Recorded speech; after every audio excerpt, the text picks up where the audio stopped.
The ideas that gave birth to our nation are the ideas that our nation is resistant to right now, and we should talk about that all the time. In a world where narratives are shaped by corporations and gatekeepers, independent voices matter more than ever. Badlands Media brings together citizen journalists, researchers, and independent thinkers. The truth is triggering. Question the narrative. Explore the facts. It's authenticity, courage, resilience. Search for the truth others won't. It's not about being first or being right. The information war is changing. It's about being authentic. Embrace the friction. Embrace the friction. Shut the f*** up. Authentically antagonizing. Join the movement. I'm going to say how I feel. Follow Badlands Media. This is about the future. The Badlands. What are the Badlands? Explain those Badlands. That's a hell of a name.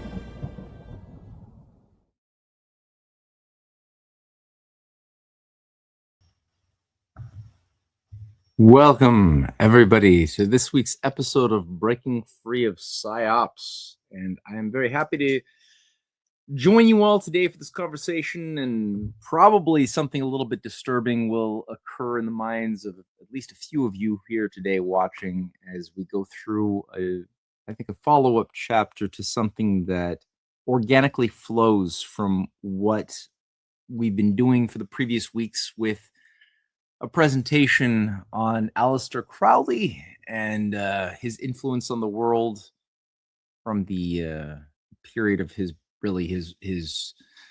induction into the Hermetic Order of the Golden Dawn in the 1890s, all the way up into his death and the years following, where his devoted followers played very big roles shaping the levers of much of the culture, of the political, economic, and even military decision-making that has so negatively influenced human history. We went through a few other chapters, but a big one was the Elon Musk story. What is the real Elon Musk? Why did he choose Baphomet? The Eliphas Levi Satanist imagery of Baphomet, the Templar deity, demon of all things to wear on Halloween a few years back. Why did he select that? What's up with his father's devotion to Technocracy Incorporated? And what's up with all of these overlaps with the theosophical New Age Crowley influences within the United States that his father took part in? What's up with that? And then last week we looked at Peter Thiel and the secret doctrine of Peter Thiel and Palantir more broadly, which turned out to be just a civilian cover story, a cutout for the total information awareness doctrine of the Straussian takeover of the United States that failed to take hold when it was presented as the Eye of Horus, the Age of Horus that Crowley called for.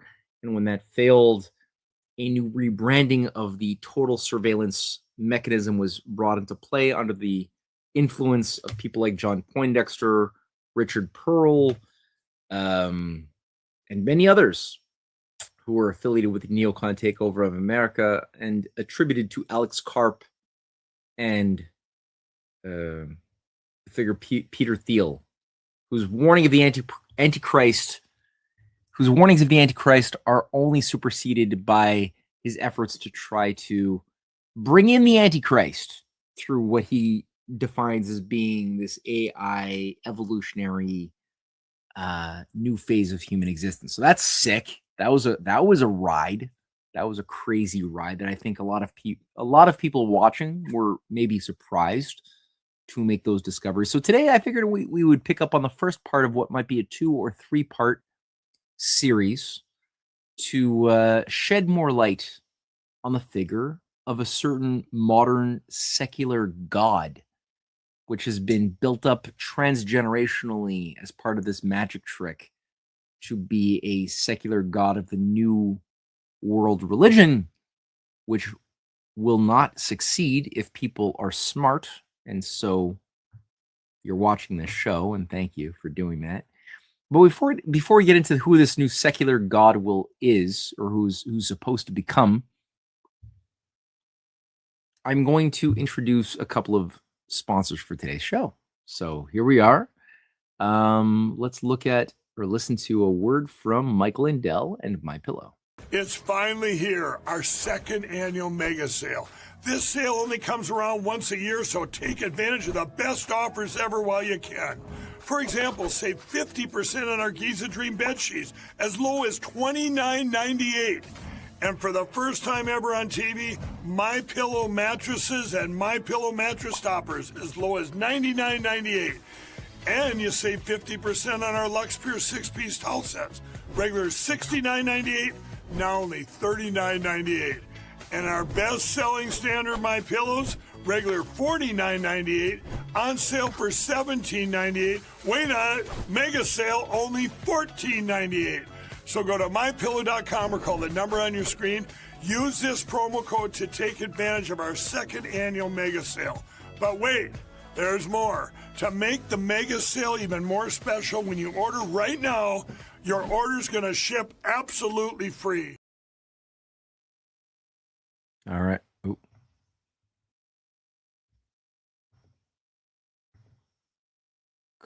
Can't seem to get back into stage. There we are. Okay. All right. Thank you, Mike Lindell. All right. Now let's listen to a word from River BTC. Here we are. Your bank kept $1,600 from you in 2025. You probably didn't notice. Now multiply that by millions of Americans. That's over $433 billion in interest the banks kept. Your money goes in. Banks put it to work. They make record profits. You get almost nothing in return. And when they blow up, guess who has to bail them out? So what are you supposed to do? Ask politely? Wait? Accept that this is just how banking works? Or you could put your money where it works for you. On River, your cash earns 3.3%, paid in Bitcoin. Earning Bitcoin gives your money even more room to grow. And it's just as easy as how you bank today. You can get paid, pay your bills, and access your money anytime. Start banking with Bitcoin on River. Badlandsmedia.tv/river. You will not regret it. All right. Thank you, River BTC. So I hope everybody is ready now. We're going to do something which is perhaps going to trouble a few people, but that's why you come here. That's why you come to this digital room, to not be petted and be told that the way you think is necessarily the right way to think on every single aspect, but rather to be confronted with challenges and to be confronted with axioms that might be on the wrong path. So one of the big axiomatic assumptions that we've been sold in our current day is that one of the greatest persecuted geniuses of human civilization, a modern sorcerer of science, is Nikola Tesla. And Nikola Tesla is the greatest mind ever, such that even the revival of the specter of his image associated with the figure of Elon Musk, not a cardboard cutout at all, no, but that figure of Elon Musk, who has created a Tesla Inc., Tesla Incorporated, has chosen one of the greatest minds to be the image around which his great mind will express itself with the new technologies and new spin-offs that are going to impress themselves upon human civilization as we enter into and embark upon the journey called the 21st century, the third millennium. Is any of this true? Is Nikola Tesla, is he real? Of course he's real. Of course he was born. Of course he died. Of course he lived a life. But is the image, is the brand that is Tesla, the genius electric sorcerer, is any of that true, or were we being lied to?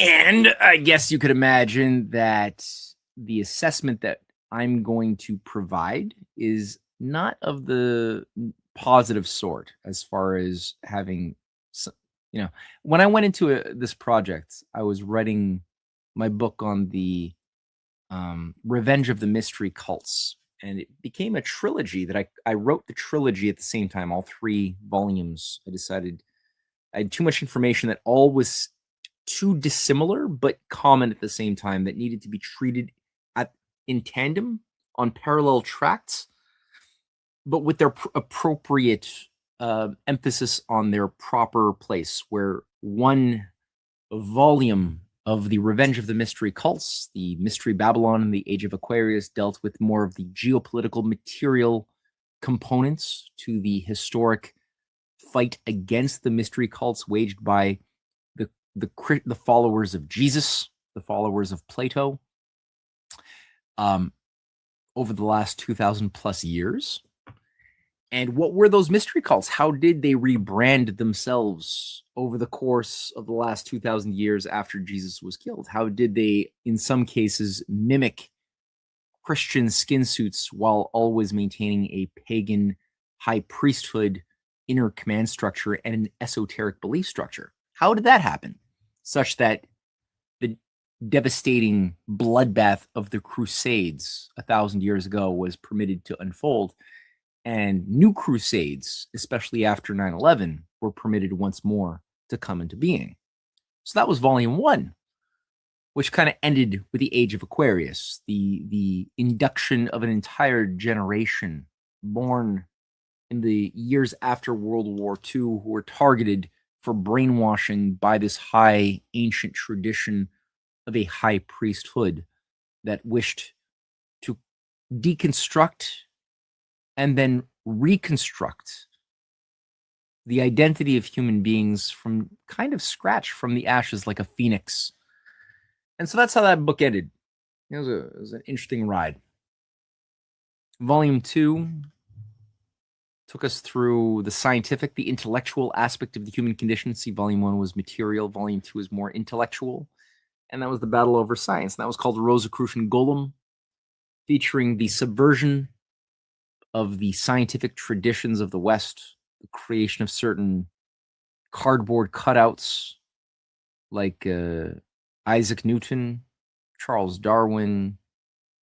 Elon Musk was among those on the cover of that book featured for the Rosicrucian Golem, but so too was Nikola Tesla. And Nikola Tesla's role as a cardboard cutout for this Rosicrucian takeover, infiltration, and then alchemical transformation of society was presented, as far as my research could take it, in the course of that second volume. And then we ended with a third volume called Edgar Allan Poe's Final Mystery and other tales of ratiocination, as it's properly said or described. And that's volume 3, and that deals with more of the cultural, spiritual aspect of the battle, and what were the dynamics that Edgar Allan Poe stepped into as far as the creative cultural battle that he waged in the time that he lived, in the time that he was murdered. And what about his followers, like Harry Houdini, who played a big role, especially in episode or in volume 2. And how does that relate to those enemies of Edgar Allan Poe, who presided over his murder, who infiltrated the United States, especially the Masonic lodges of the United States, with a Rosicrucian sulfuric underpinning, and that manifested in such individuals as Aleister Crowley from the Hermetic Order of the Golden Dawn, as well as Bram Stoker, and another initiate from the Hermetic Order of the Golden Dawn, or Sir Arthur Conan Doyle, somebody who despised Edgar Allan Poe and created a character named Sherlock Holmes specifically to parody, subvert, and pervert the great figure of Charles Dupin that Poe had created as the healthy, integrated human genius, the mind of the detective who was healthy and who was internalized in artistic and scientific analytic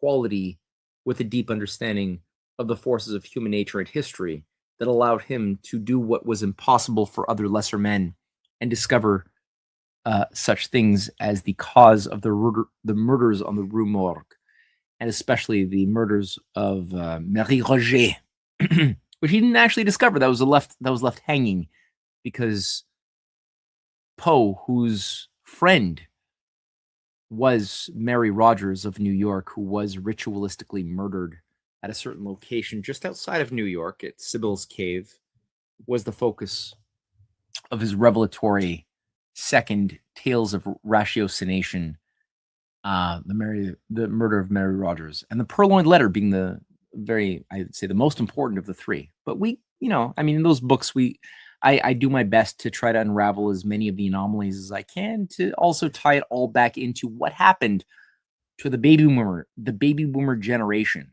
What happened? What was the occult induction, the initiatory experience that the entire generation was subjected to that affected every aspect of life?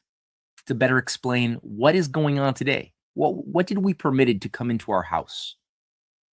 Especially since the murder of Lincoln. So there's a lot going on. We're going to go through a lot of this stuff, but today I'm going to really just focus on a certain aspect of the occult Tesla. So I'm going to show, as I always do, the first of a series of slides that will make up the thrust of today's presentation. The Dark Truth of Nikola Tesla, Part 1, Occultism and the Coming Race of AI Gods is what I chose to name this. There's a picture of the famous Nikola Tesla, the beloved Nikola Tesla, the persecuted Nikola Tesla, who was such an enemy of the Morgans and the Astors and the Rockefellers that he died in penury, in poverty, underappreciated in his life or thereafter, but whose ideas held the secrets to the salvation of mankind itself and the merger, the bridge between the scientific and the occult spiritualist domains all together, or at least that's how it's been sold. That's at least how the story, the brand has been sold. But as I said, in going through this research, I thought I went in as a Tesla fan, expecting to tell a different story than the story that I told. And unfortunately, the evidence that I encountered along this journey demonstrated to my mind, and I hope that I can also be persuasive in sharing my discoveries and helping other people who are watching to discover that I was lied to. There's a satanic agenda behind even this sulfuric character that we're going to see, and that's why the image of the Ouroboros of the snake eating its tail is so appropriate for this particular presentation, which has so much to do with the AI dystopic agenda now in play. Next week, when I go through part 2 of the series, I'm going to also start with this poem. It's the only known poem that Nikola Tesla is known to have written. Maybe he wrote others, but this is the only surviving known poem that he took great pride in. And this is called Fragments of Olympian Gossip, that he wrote in the 1920s and devoted explicitly to his best friend. He does have one best friend in life, and that's the figure of George Sylvester Virek. Every Tesla biographer will agree to this. This is not a secret.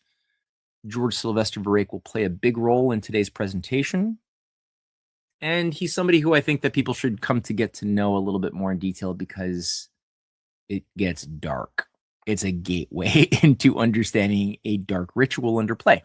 So let's read this excerpt from a larger poem by Nikola Tesla to George Sylvester Virek. Too bad, Sir Isaac, they dimmed your renown and turned your great science upside down. Now a long-haired crank, Einstein by name, puts on your high teaching all the blame. Says matter and force are transmutable, and wrong the laws you thought immutable. I am much too ignorant, my son, for grasping schemes so finely spun. My followers are of stronger mind, and I am contented to stay behind. Perhaps I failed, but I did my best. These masters of mine may do the rest. So what's he talking about? Who are these masters of mine, and what does he think was done wrong unto Sir Isaac Newton?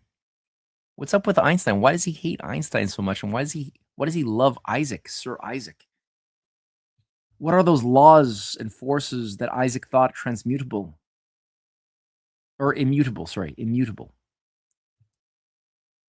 That's gonna be a theme. I'm just gonna play it. I'm not gonna answer the full. I have my answers. Don't get me wrong. And anybody who reads my book on volume 2 of the Revenge of the Mystery Cults will know the answer. But I'm not gonna say it all at once. I'm gonna sort of like let it percolate like a good coffee as we continue on to the next slide. So who is George Sylvester Virek? Obviously, the man on the right, the gentleman on the right, holding his hand, his face in his hand, looking all profound, is Nikola Tesla. There in the middle is his Wardenclyffe Tower in Long Island, New York. And then on the left is a guy named Aleister Crowley, the great beast 666 himself, the Grand Master of Satanism of the 20th century. And then who's that on his right? Or no, sorry, his left. You're right, his left. Well, that guy also holding his cheeks, looking at you, as all of them are, is George Sylvester Virek, to whom Tesla devoted that previous poem in the 1920s. So who is he? There's an article that caught my attention. It's called Aleister Crowley and Nikola Tesla's 1 Degree of Separation, the Occultist, the Inventor, and the Poet. There's an interesting article that caught my attention. There's another book that I had read some years ago by Richard Spence called Secret Agent 666, Aleister Crowley and British Intelligence, with a picture of the sinking of the Lusitania on the cover of this book. And I thought this book was fantastic. Really a great book. And in the book, that was the first time on top of this article that it was impressed upon me the direct connection which Nikola Tesla had with Aleister Crowley during World War I, after World War I as well.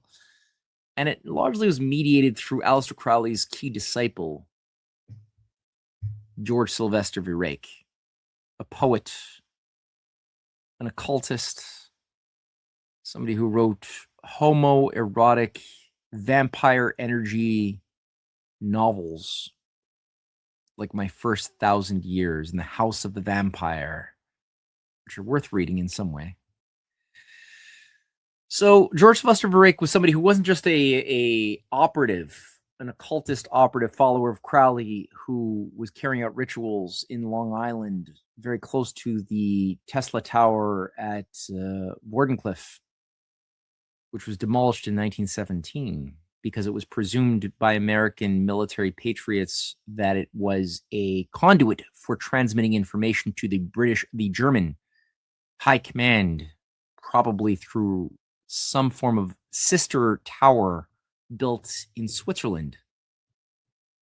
Possibly the Rudolf Steiner Goetheanum #1, possibly, that was demolished in 1922. Possibly. Don't know that for sure. We'll never know. But that's what American intelligence, naval intelligence officers under Franklin Roosevelt, then the Secretary of Naval Intelligence, or the Secretary of the American Navy, had assumed.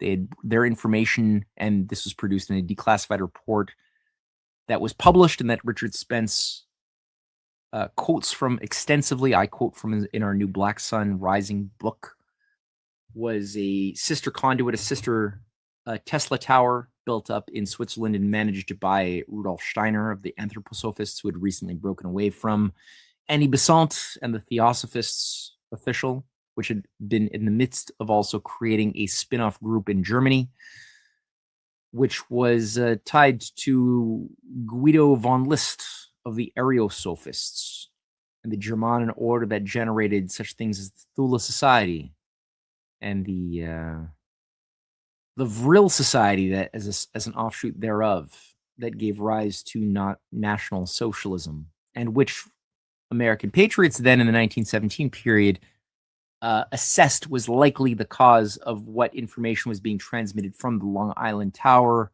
managed then by Tesla, as well as of Crowley, who was doing weird ritual workings on behalf of British intelligence in the United States in Long Island during that same very period to transmit information to German intelligence from the 1913 period to the 1915 period especially.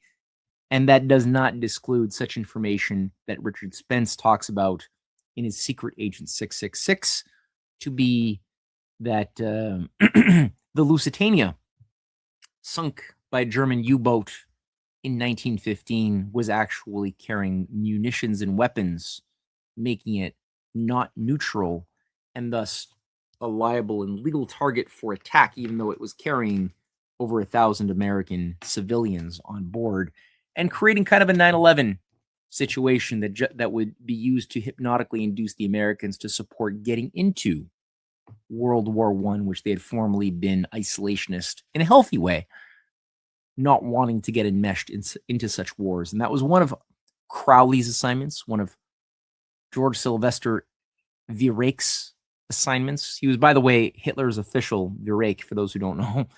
I don't know if this is going to come in later on in my PowerPoint. He was Hitler's official spokesman in Washington, D.C., and for such reasons was thrown in jail in 1941 for being an official Nazi spokesman who had bribed many a congressman and senator into becoming paid conduits of the Nazis in America. But Tesla himself, so how does that implicate Tesla? Poor Tesla. You don't want to blame a man for the sins of his friends. Nobody wants to do that. But was he actually blameless for, is he not really at all a somebody who was in tune with a fascist way of organizing society?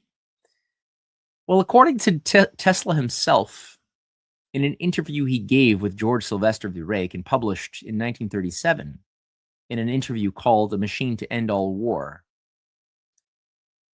Tesla had said of eugenics, the Nazi religion of ridding society of the unfit, underhuman, inferior genetic stock, as far as we breed out the unfit on behalf of the most fit, who will be the new humans, the Ubermenschen.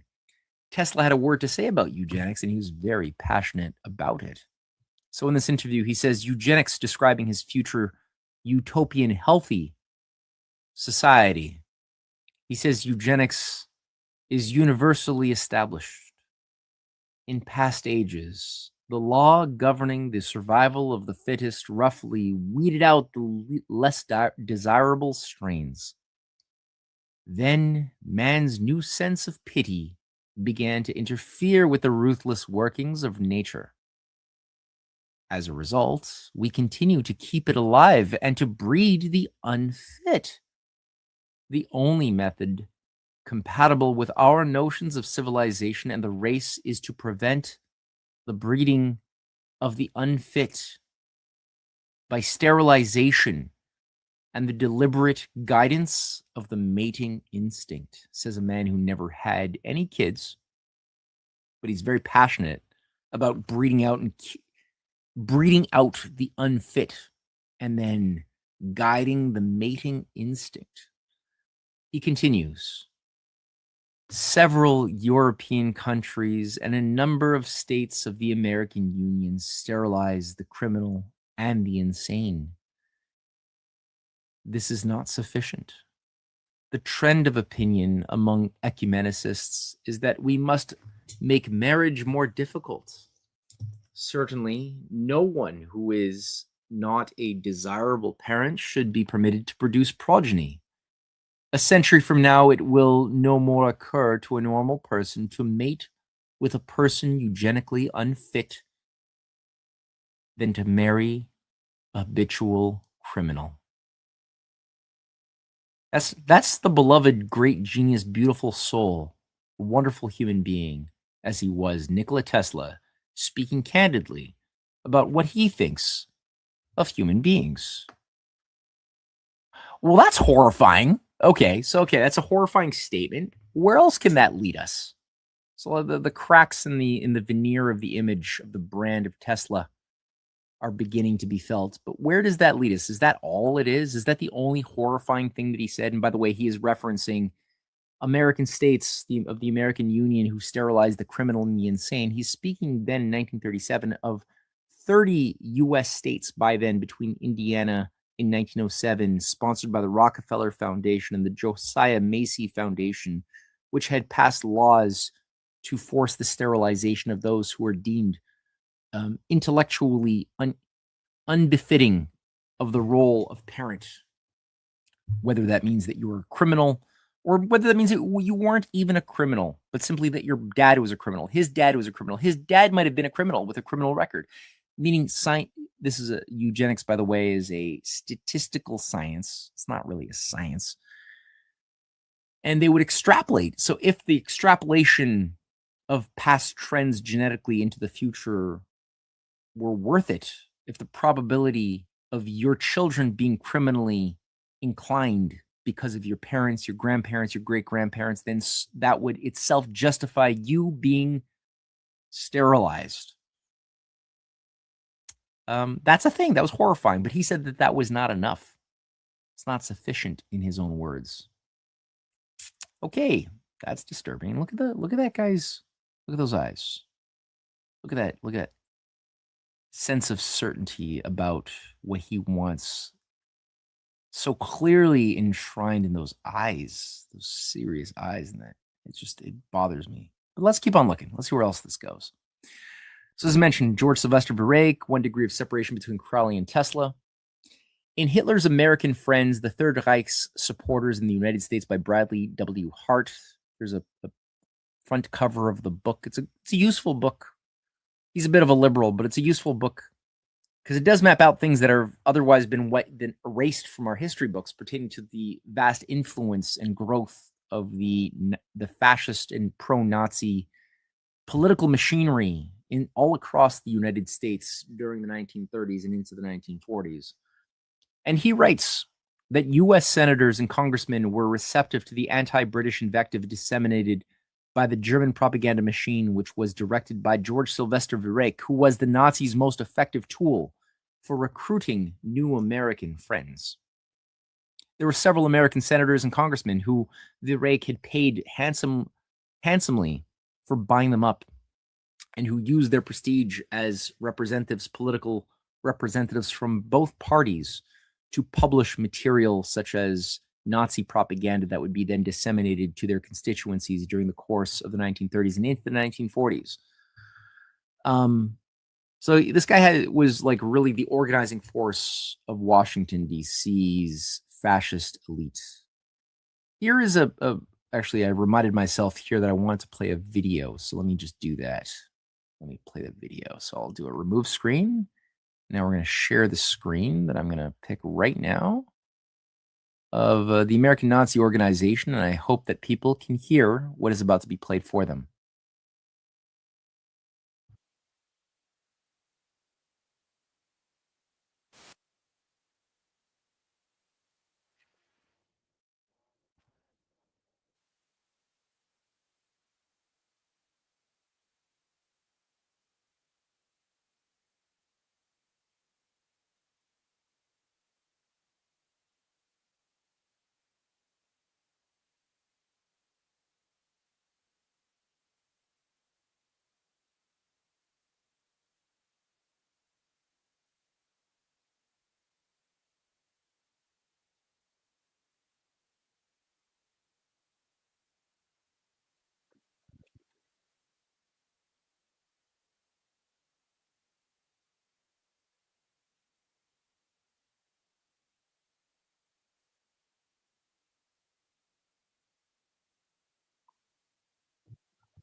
I love the ending, how he was sent to Sing Sing prison to brood upon the strange ways of democracy.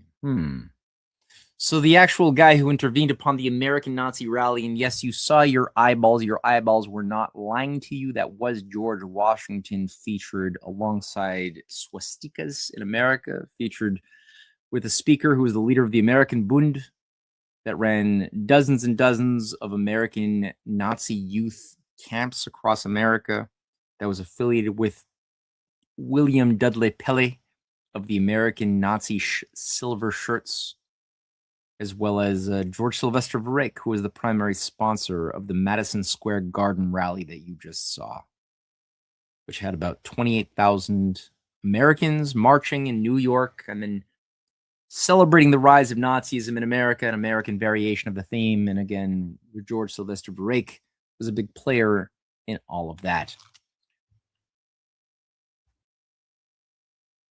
So let's continue on our journey, shall we?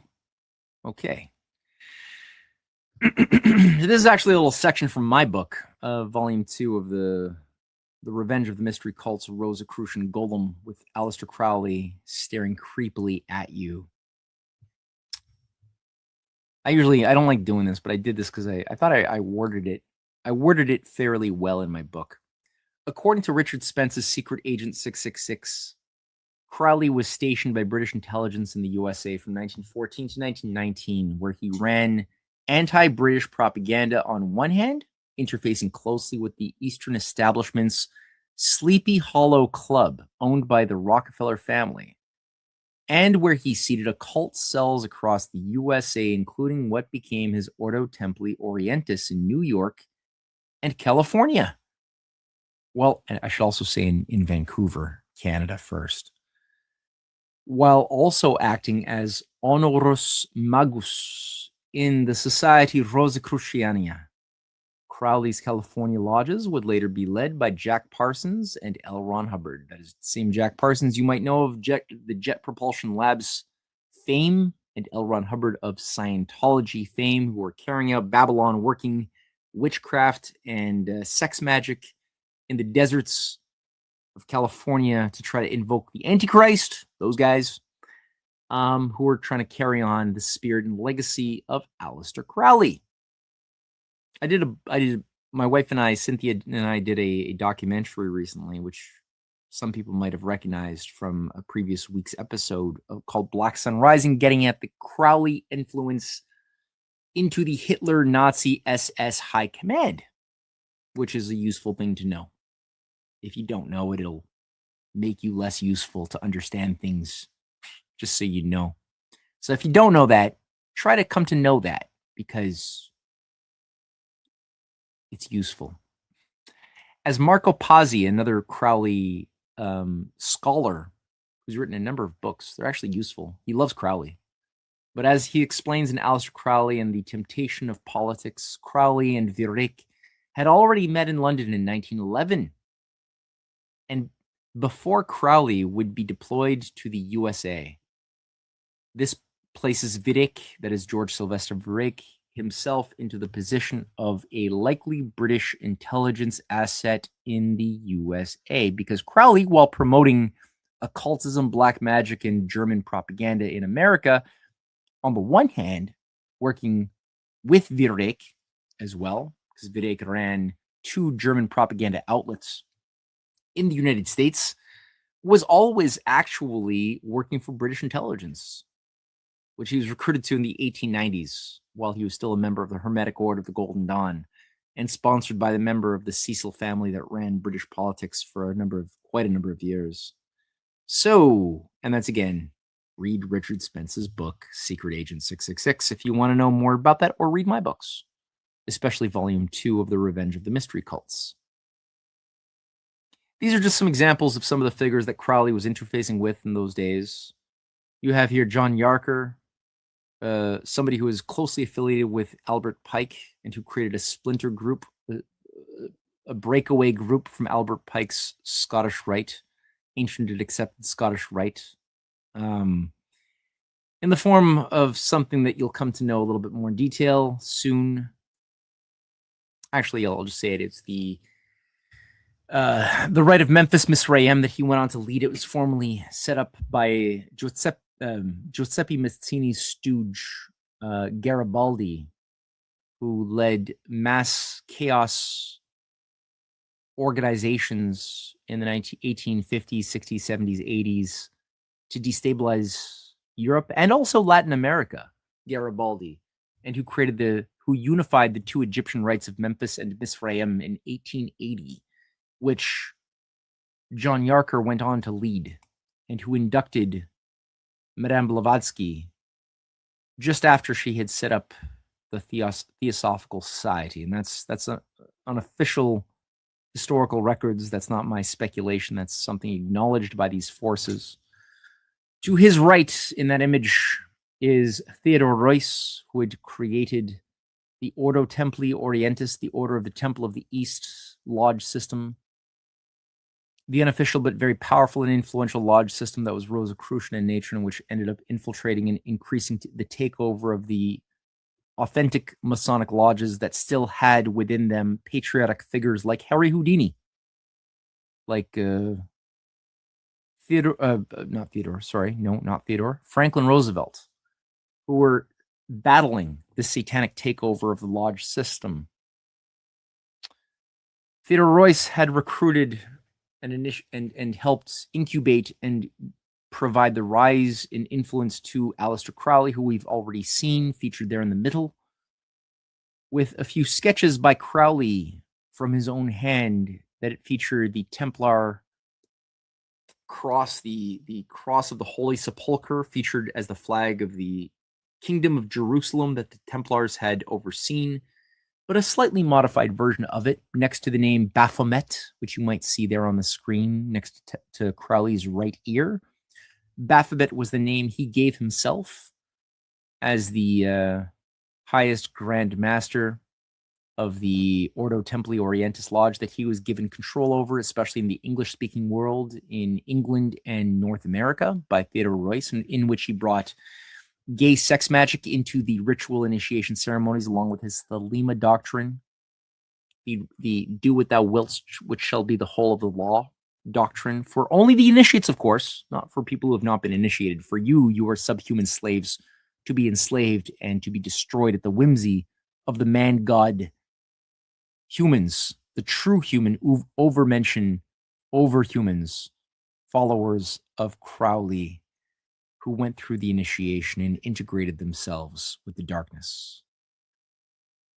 To his right, you find Karl Kellner, and to his right, you find Rudolf Steiner, the other initiate of the Rite of Memphis Misraim. He even talks about that in his own autobiography. And the former head of the German Theosophical Lodges and grand editor of the Lucifer Gnosis magazine, established first by Madame Blavatsky, and which was edited and overseen by Steiner before he made his breakaway organization called the Anthroposophists, where American agents of US Naval Intelligence in World War I had zeroed in on as the principal advisor to the head of German intelligence in the German army, who he served as guru for. And for those who want to know more information about that, the man most responsible for pulling Germany into every single trap that brought Germany into the totally unnecessary war called World War I as a trap. That same guy was head as his advisor, Rudolf Steiner. If you want to know who he is, send me a message or read my book, or Google it as a challenge for people to do some of their own research. In a declassified report from the chief intelligence officer at West Point to the director of military intelligence dated September 23rd, 1918, we read the following report on Crowley's connection with Virek. Aleister Crowley, this is a declassified report. Aleister Crowley's English subject, previous correspondence. Subject has been camping on Esopus Island.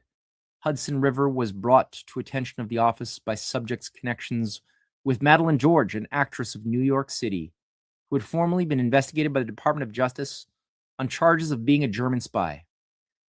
It was determined that Aleister Crowley was an employee of the British government, but at present in this country on official businesses, of which the British Council, New York City, has full cognizance. So, right, they're saying that they know he's a British agent, although the British Council in New York City is fully aware of his role as a British agent, acting as though he was a German spy, right? So he's a triple agent or double agent is the word. However, he has been formally investigated by the Attorney General Becker's office in connection with the activities of George Virek and the propaganda in New York City.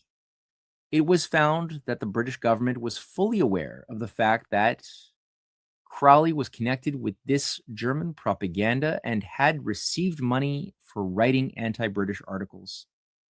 This case has been turned over to the New York State Attorney General's office for such action as he may deem advisable. And then it says another report, and then I wrote another interesting report from the US Office of Naval Intelligence dated July 10th, 1917, zeroed in on Theodore Reuss, Crowley's fellow leader of the Rosicrucian Ordo Templi Orientis, which stated that Crowley, quote, and this is a quote from the report, maintained some mysterious means of communication with their chief in Berlin, Rudolf Steiner. And this is the consequence in July of 1917. After that report was filed, the Navy, under the leadership of Franklin Roosevelt, who would soon become president of America, had enough and ordered the demolition of Wardenclyffe Tower due to the naval intelligence reports that German spies were using the big wireless tower to communicate with German intelligence. That would have included getting that information to the Germans that the Lusitania had munitions, weapons for the European allies in the war against Germany. And that was published in the Electrical Experimenter, September 1917, page 293. And these are the pictures of the Tesla Tower being blown up, which had less to do with J.P. Morgan hating Nikola Tesla as the messiah of world peace that he's been heralded to being, and had a lot more to do with Tesla's connection to this satanic agency of intelligence.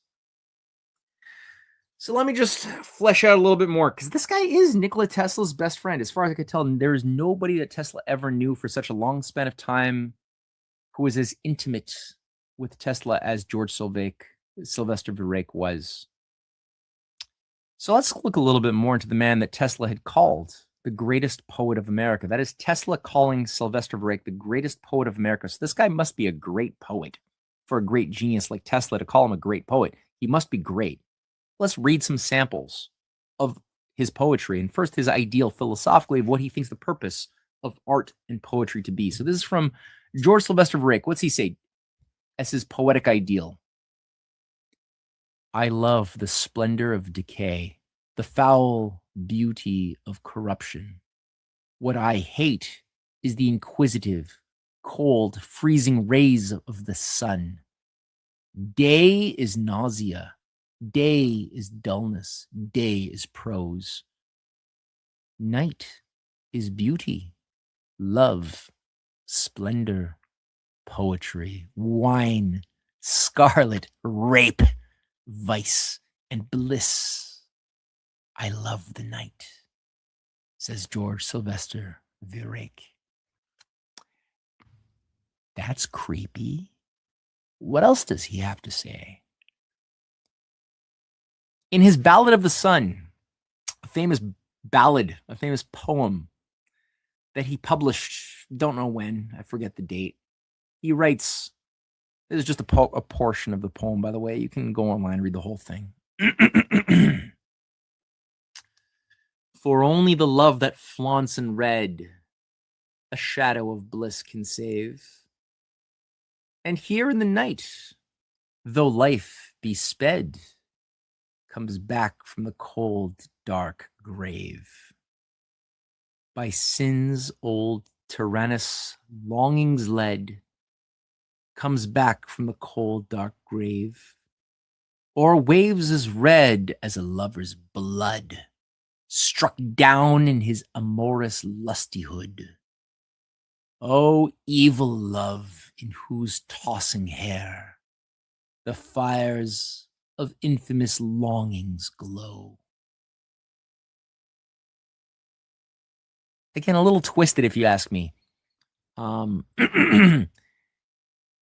He's clearly fusing eroticism. Seems like homoeroticism too, if you read this thing a few times through, and death, murder, and blood in some strange alchemical unification of sentiments that should probably be kept as far removed from each other as possible. This is what he seems to be bringing in on his ballad on sin. But he doesn't end there. In a following poem called Kakodemon, he writes of by the way, Kakodemon is a real idea of a demon. But I know, and yet I have not gone. Stand boldly fronting this my destiny, that my reward must my damnation be, to wait in silence for the dread decree, and find no mercy at Jehovah's throne. Kakodemon. Thine is the blame, if o'er my head shall roll his thunderous wrath. Yet, if one spake, disown thy love, or bid farewell to Mary's son, I should not grasp the priest's absolving stole, but choosing at thy worshipped feet lie prone. O splendid evil genius of my soul, Kakodemon. He's basically renouncing any type of affiliation with Jesus, Mary's son, and saying that he would prefer to grasp the evil genius of his soul that he believes is apparent and awoken inside of himself, this Kakodemon. So, okay, this guy's messed up. I hope I clearly define. Now, there is no smoking data that, although Virek is got a whole career built up around homoerotic murder poetry, which also alludes to human sacrifice in the act of sex, which is bizarre to read. There's no actual empirical evidence that Tesla has himself participated in these perversities. However, the fact that Virek was Tesla's best friend, who spent many a week living in Tesla's 5-star hotels that Tesla lived in nonstop from 1896 until his death, I think it was 1946. That it's this guy that Tesla gave so many exclusive interviews to from his hotel, and who he devoted poetry to, and who Tesla called the greatest poet of America. In quote, I'm not even paraphrasing. Says something about, at the very least, his judgment of character. Something at least. Doesn't prove that he was participating in these homoerotic murder satanic rituals. It does not prove what that is, okay? That's a maybe. But what is known, as produced even in this banal article on the Huffington Post from 2013, Nikola Tesla fell in love with a pigeon. And 6 more, frankly, freaky facts about the iconic inventor. This is a quote from 1922 by Nikola Tesla, who actually did the one evidence of a point of what seems like erotic love that he actually felt in the course of his life was with a particular pigeon that he nursed back to health and developed a strange relationship with while he was living in, I think it's the Waldorf Astoria Hotel, which he lived in for about 20 years. The poor, starving man that he was, persecuted as he was, living in the poor Waldorf Astoria Hotel for 20 years, where he said, quote, I loved that pigeon as a man loves a woman, and she loved me. As long as I had her, there was a purpose to my life. Okay, all right, enough said. Let's go on. Underwood Johnson, patron of the occult, and Teddy Roosevelt. So one thing I forgot to mention, and that's a picture of Underwood Johnson and Tesla in Tesla's New York lab in 1894. That's Tesla looking at you with Underwood Johnson. Underwood Johnson was somebody who was a close friend of John Muir, a eco-pagan occultist who became a guru of Teddy Roosevelt, who inspired Teddy Roosevelt to warden off major chunks of the United States from human economic development. In the as soon as Teddy became president over the dead body of William McKinley, Underwood Johnson was also the principal patron, financier behind the poetry of George Sylvester Virek, and a patron also of the science of Nikola Tesla.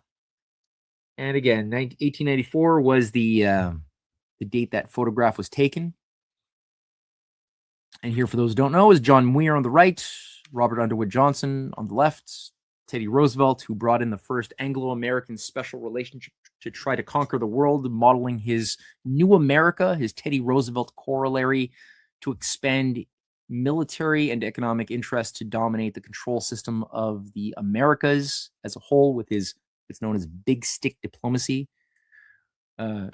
Walk softly and carry a big stick, but also with the help of Sullivan and Cromwell and United Fruit and the military-industrial complex, of course.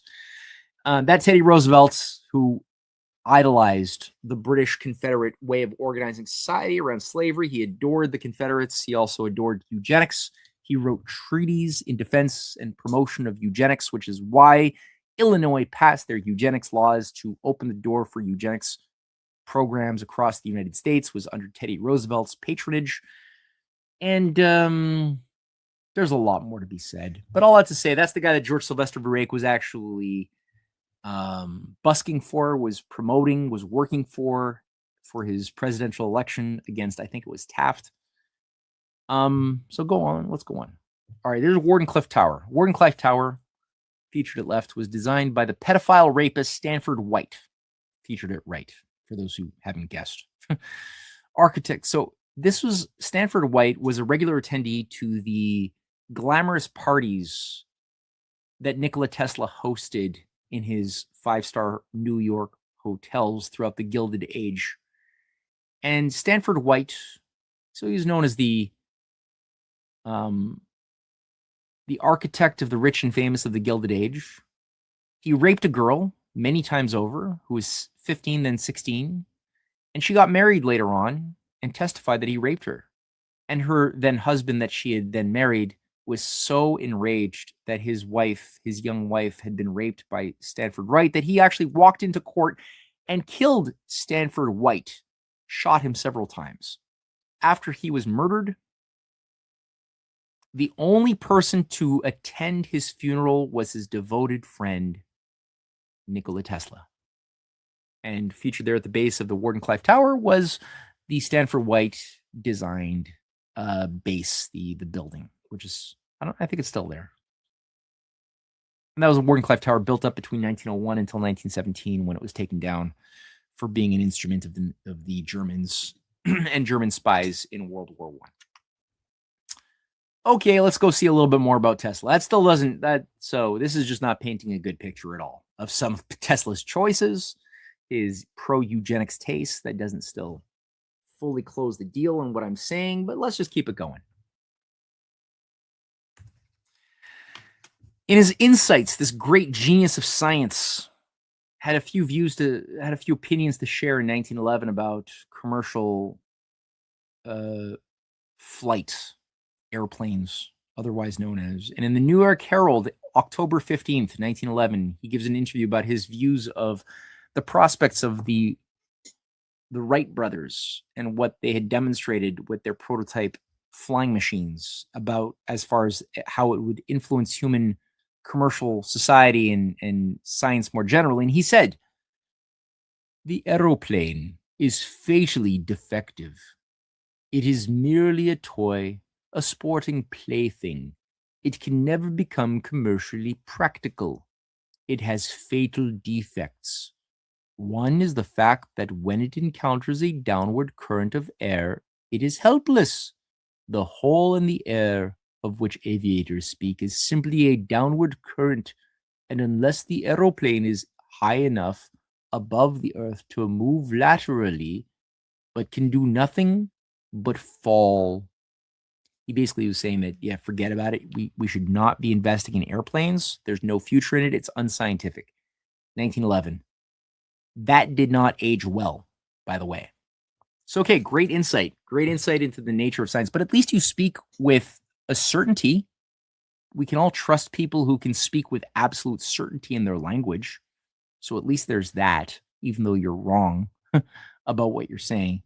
But what about Martians? So this guy was actually influenced by H.G. Wells, whom my wife and I have made a documentary about H.G. Wells as a grand architect of the UFO invasion thesis to bring about to scare humanity into accepting a one world government through his War of the Worlds and so many other things that he did. Well, Tesla was a fan. And in February 1921, he was speaking very definitively about the alien civilizations that certainly exist on Mars. Certainly. And he writes in the Albany Telegram, saying, quote, "I have deep conviction that highly intelligent beings exist on Mars. I believe they have reached a mechanical stage of civilization much more advanced than ours. However, it is quite likely that all racial distinctions and ideals have been extinguished there, and life has become simply a desperate struggle for existence. The population may have been reduced to a few highly specialized individuals. 22 years ago, while experimenting in Colorado with a wireless power plant, I obtained extraordinary experimental evidence of the existence of life on Mars. I had perfected a wireless receiver of extraordinary sensitiveness, far beyond anything known, and I caught signals which I interpreted as meaning 1, 2, 3, 4. I believe the Martians used numbers for communication because numbers are universal."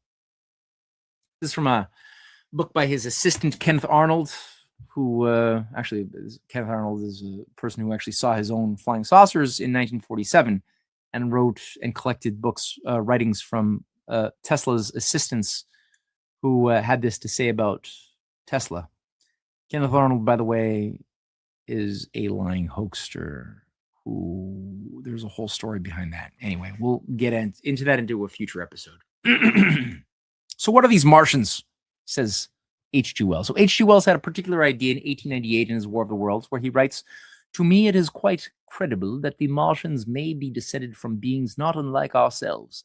We men are just in the beginning of the evolution that the Martians have worked out.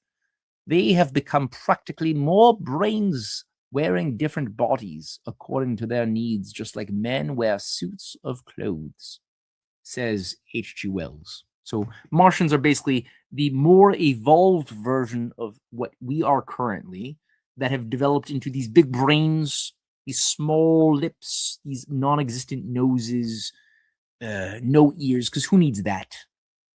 And little bodies, because our brains do all the work and automation has rendered our bodies useless, says H.G. Wells. And he's written about this extensively. So that's just more Darwinianly evolved features, morphologically speaking, of what the humans are now, says Wells. In his 1901 I Expect to Talk to Mars essay, Tesla wrote, "It is logical to assume that the biological evolution of the Martians more or less parallel that of the human species, although they may have reached a stage far in advance of ours. They see, smell, feel, hear life through the same sense as we. It is no strain on the imagination to assume some super Tesla on Mars, perfecting at this very moment some new system of communication with us."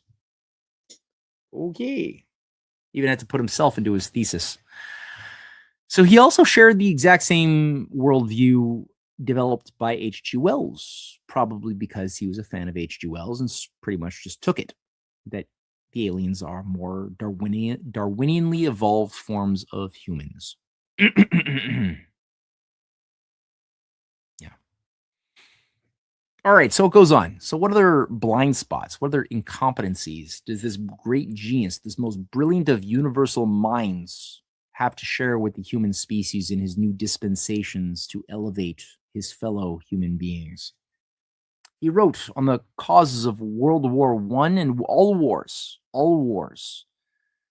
that a war can never be caused by arbitrary acts of man. It is invariably the more or less direct result of cosmic disturbances in which the sun is chiefly concerned.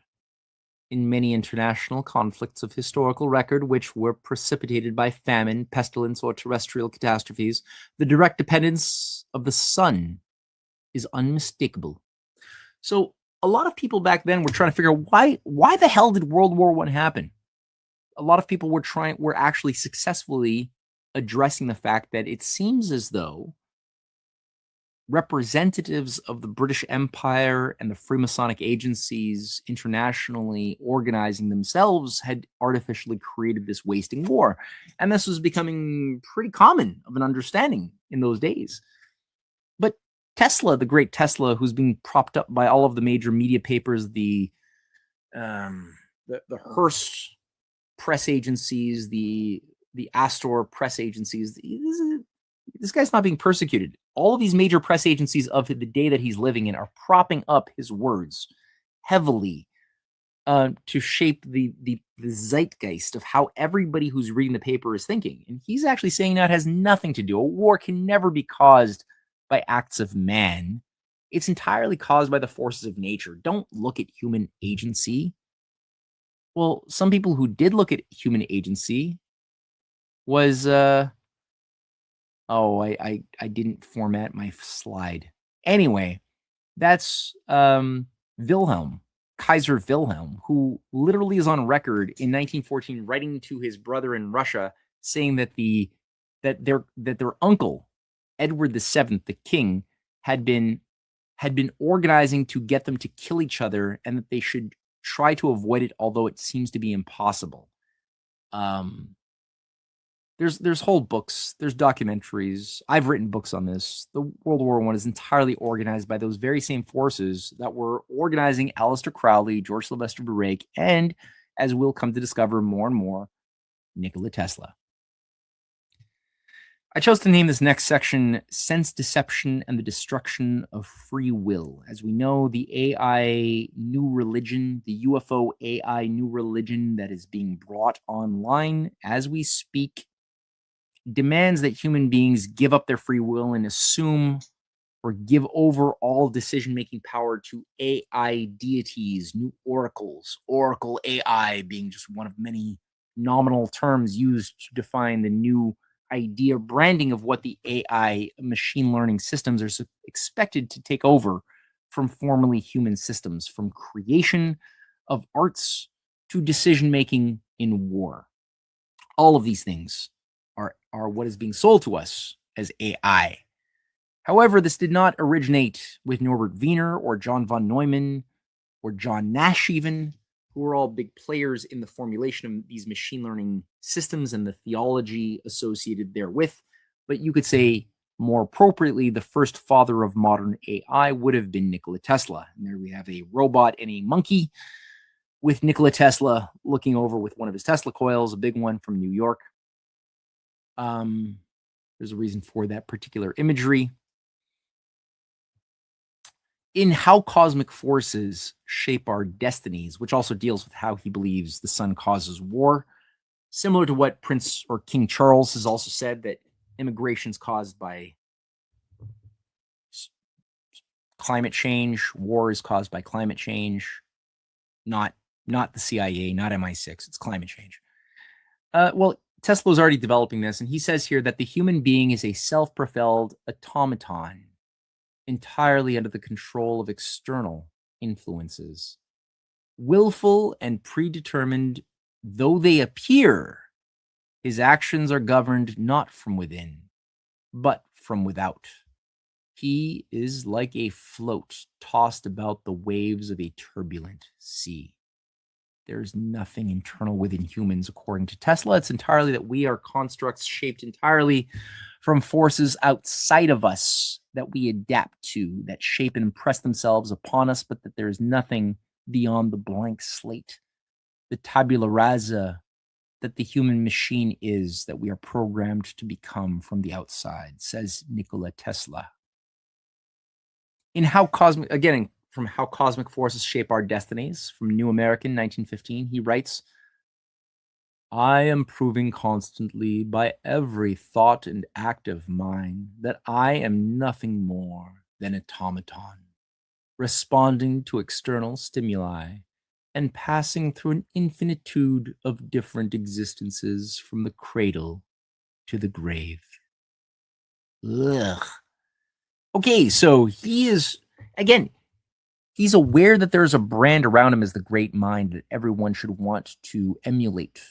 He's aware of that. That's being built up around him as a man god in his lifetime. There's a cult already building up around him, but he knows also that this is multi-generational.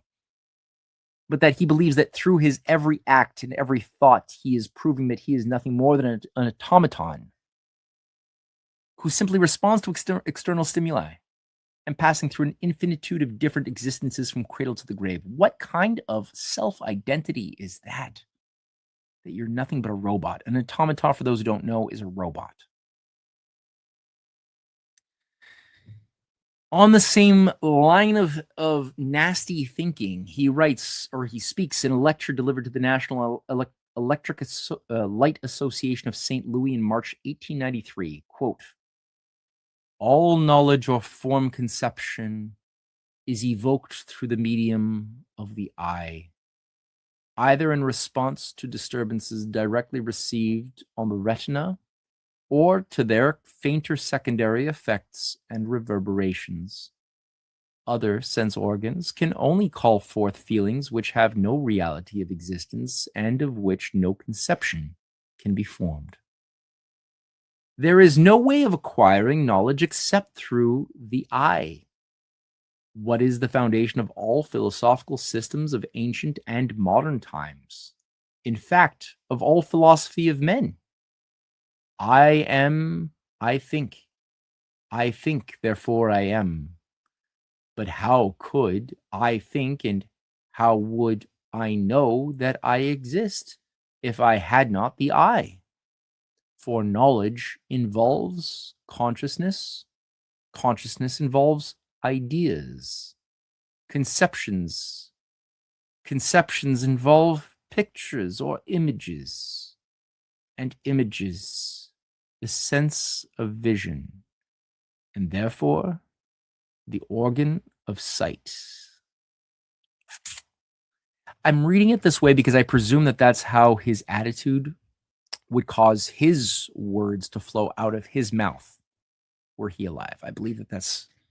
So I'm using a vicarious hypothesis of how I presume he would sound based on his persona. Might be wrong. Don't know. But I'm using a hypothesis. So anybody who knows Aristotelian syllogistic logic, fallacious logic knows how this type of sophistry is spun.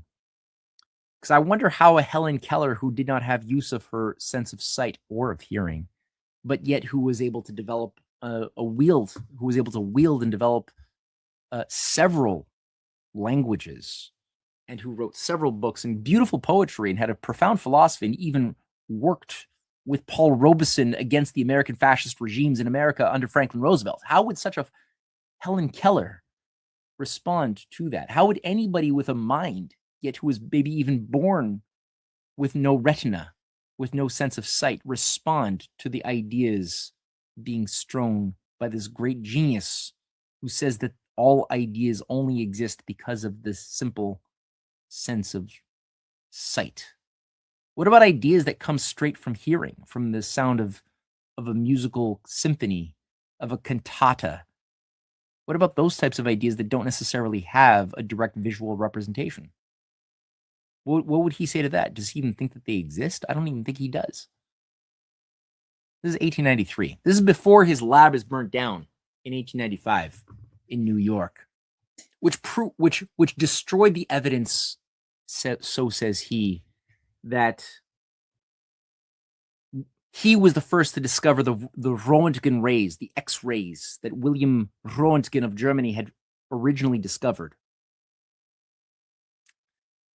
His laboratory burnt down when he was asked to prove that what you're saying is true. You're saying that Roentgen has stolen his discoveries from you, Tesla, is what he was asked by reporters, and Tesla said yes. And they say, prove it. He said, well, I can't. My lab burnt down, so I can't prove it. And he also said that Marconi stole his discoveries that became the basis of radio waves and taken up by Hertz that were added to through his inventions. He said that Marconi stole those ideas from me. And people said, well, how can you prove it? He said, well, my lab burnt down. Ironically, it's the exact same thing that Isaac Newton said when asked to prove how he discovered the calculus, because it seemed as though for most people in the time that Newton was living, that the calculus had actually been discovered by Gottfried Wilhelm Leibniz of Germany before Newton had done so. And Newton's answer was, my dog burnt my laboratory. I can't, but believe me. And that became the gospel for the next hundreds of years, is that Newton discovered the calculus, if anything, and Newton even said, Leibniz stole it from me. So there's something with these Rosicrucian golems, these cardboard cutouts who are controlled and managed by Rosicrucian high priests, that have something in common, that seem to steal ideas made by real humans, doing real discoveries that are then stolen, repurposed, repackaged, and associated with a pseudo-autistic godlike identity who is used as a cardboard cutout to attribute the cause of these discoveries as the great scientist of Isaac Newton. 2. So it's not a new thing. Elon Musk, for those who have listened to the Elon Musk class, has an idea of how Elon Musk has been also used as a new Tesla 2.0. But it doesn't end there. In A Machine to End War by Nikola Tesla, or an interview given to George Sylvester Virek, Tesla said that the soul itself is non-existent. He says, what we call soul or spirit is nothing more than the sum of the functionings of the body. When this functioning ceases, the soul or the spirit, in quotes, air quotes, ceases likewise. So again, this guy is actually literally going to war on the very idea of an immortal soul, saying that the soul is just simply an ephemeral illusion masquerading for the impulses of the body, and that when the body dies, there is nothing more. And he proves it. He tries to prove it, at least. He even says he builds up a prototype devoted to try to prove and actualize this very metaphysical idea. And he evolves a new species, as he describes it. He says that he has evolved a new species called the tele-automaton. Featured there on the left, it's a floating device with switches and lights that go on and off according to a switchboard. There's a cutout of the tele-automaton that has a patent attributed to the name of Tesla, though I have my doubts at this point that he discovered anything that was attributed to him. There's a 1898 cartoon in magazines featuring Tesla showcasing his tele-automaton, saying that by an effort of will, I can stand 2 meters away from that instrument, and by a mere stiffening of my muscles, cause it to send a signal. It is so delicate in its adjustments that the disturbance of the electrical equilibrium caused by my muscular action affects it. I'm speaking more and more like a robot, because I presume at this point that Tesla sees himself as a robot, a god robot, which is weird. So he was giving interviews telling people that the thing that causes the tele-automata that he created to move and to even respond to the live audiences that he would welcome to come and visit, he asked the audiences to pose mathematical questions to the tele-automata, the floating device with its lights that would signal on command. He asked them to pose mathematical questions, and he said that the reason why it would get the mathematical questions correct was because he was telepathically communicating with this device through simple acts of musculature pulsations caused by his mind, resulting in communications with the machine and the interaction with the audience, says Tesla. However, it was discovered as well that even this was a lie, and that it was a magic trick, and that there was somebody behind a curtain with a little switchboard remote control device telling the machine which lights and how many times the light should flicker based upon what the audience was saying. So he spent 2 years, though, touring all across the United States because there must have been an agenda, an intention to persuade people that something about the nature of mind, matter, and machine had a relationship that they wanted us to believe it did. That was a magic trick. In 1900, in an article, he wrote of his new evolved automata because he doesn't think he built it. He never thought he created it as an inventor might. He said he thought he evolved something new into being. That was his philosophy of what was happening. He says that the art that I have evolved does not contemplate merely the change of direction of a moving vessel. It affords a means of absolutely controlling in every respect all the innumerable transitory movements as well as the operations of all the internal organs, no matter how many, of an individual automaton. Right? It's a system of control. It's cybernetics. It's visualizing human systems as being machine-like systems to be controlled by an internal control, which have multiple complex parts, but that are all obedient to a central command of the individual or to a complex system. This is Norbert Wiener's cybernetics. This is what Bertrand Russell had laid out in his Principia Mathematica. This is what John von Neumann acted upon in his systems theory and his game theory. This is what John Nash was developing. It's all the same garbage thinking. And this is what is being pushed by Peter Thiel, by Elon Musk, and others pushing the Stargate project today. Now, just to recap here before we close it off for today's first episode, because I want to end it soon to give people something to chew on and maybe to provoke people to actually pick up the trilogy of the Revenge of the Mystery Cults, which I'll make available in the comment section, or go to canadianpatriot.org or my Substack, which is there below my name here on the Breaking Free of Psyops page. But just to say, number one, there's two implications of what Tesla was doing. Tesla's use of the term evolved, coming from a follower of Herbert Spencer. So he was a follower of Herbert Spencer, the creator of social Darwinism and a member of Huxley's X Club, but also of Galton, that is the founder of eugenics as a science, a statistical science. This statement of the term evolved, a new machine species, carries a lot of baggage. Thus, his use of the term I have evolved when describing what he treated as a new species should make anyone aware of the religious cult of transhumanism more than a little uncomfortable.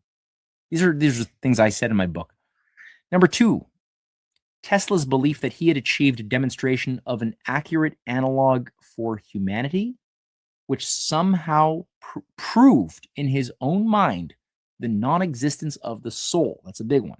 This indicates that Tesla placed himself into the position of a God creator, albeit strangely a God that didn't have any free will, which he rejected in even himself. And then my last slide I'm going to play for today is Bulwer's Dream. This is going to be a big gateway into next week's episode. In the tidal wave to make war impossible, 1907,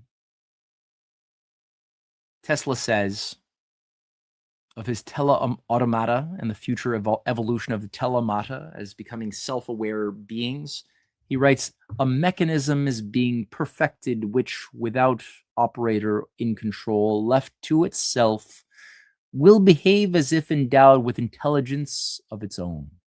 It will be responsive to the faintest external influences and, from these, unaided, determine its subsequent actions as if possessed of selective qualities, logic, and reason. It will perform the duties of an intelligent slave. Many of us will live to see Bulwer's dream realized. So what are these future slaves that will be making self-conscious decisions? What is Bulwer's dream reference? His understanding of Bulwer's dream references directly the figure of Sir Edward Bulwer Lytton, featured there with his book The Coming Race. Vril and the Coming Race. Featuring two American explorers who stumble into a gateway, a cave that leads them into a complex of the hollow earth, wherein the Atlantean super beings, a race of supermen, have been incubating since the last ice age and maybe before, preparing an invasion of the earth with the help of their highly developed tele-automata that look human and yet which respond to stimuli based upon the telepathic powers of the coming race that will replace the outdated race of man on the surface of the earth.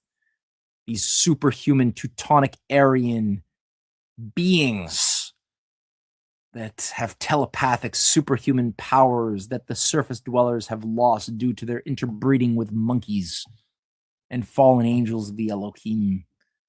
So we've lost our telepathic powers due to our intermixture of breeds, whereas those super beings below with their machines that look like human will be preparing the groundwork to take control of the earth and cleanse it of the inferior toxins, the cancers of human. According to Bulwer Lytton in his Coming Race in 1841, it's a sick book. I really suggest people read it because it inspired so many things. And Bulwer Lytton, just so you know, innovated. He was the innovator of the Rosicrucian revival. He was the Grand Master of the Rosicrucian Lodge. I'm going to say something about that next week. Some of the concepts that he innovated involved the ascended masters channeled by elites, that secret orders of immortals, adepts, spiritual vampires oversaw the evolution of the human species according to certain adepts that they wanted to bring into their inner sect. He himself wanted to be called the old wizard or the high wizard by all of his friends. There's a book he wrote by the name of, we'll get into this next week. The ideas of the hollow earth that inspired the Nazis to send their Ananelba expedition campaigns to the North and South Pole was also animated by the writings of Sir Edward Bulwer Lytton, as was the Vril Society, the very Vril Society that the Thule members had created in 1919, 1920, which is based upon witch covens channeling demons from the beyond, based upon the Aryan super beings that the Nazis were attempting to eugenically bring into being. He promoted the idea of the Atlantean super races awaiting to take over the Earth by lesser humans, the telepathic communications with humanoid robots. And Bulwer Lytton, in his Coming Race, writes, in all service, whether in or outdoors, they make great use of automaton figures which are so pliant in the operators of Vril, the Vril society, the Vril energy, the fluid, the etheric fluid that allows for the communication with the entities of the beyond, that they actually seem gifted with reason. They seem to have reason. It was scarcely possible to distinguish the figures I beheld apparently guiding or superintending the rapid movements of vast engines from human forms endowed with thought.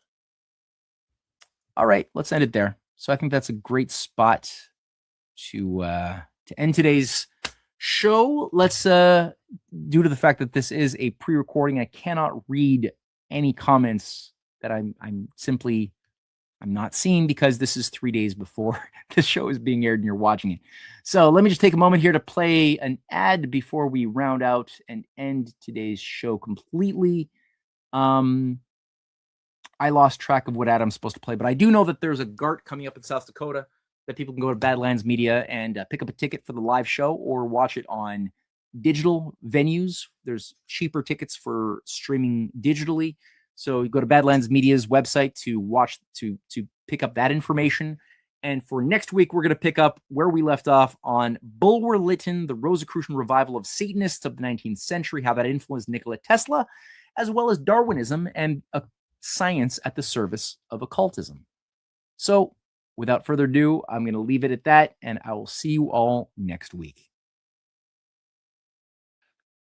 Thank you so much for joining us, and don't forget to hit the thumbs up on this video. And a special thank you to all of our advertising partners. Please remember to shift your dollars to support those businesses that support Badlands Media.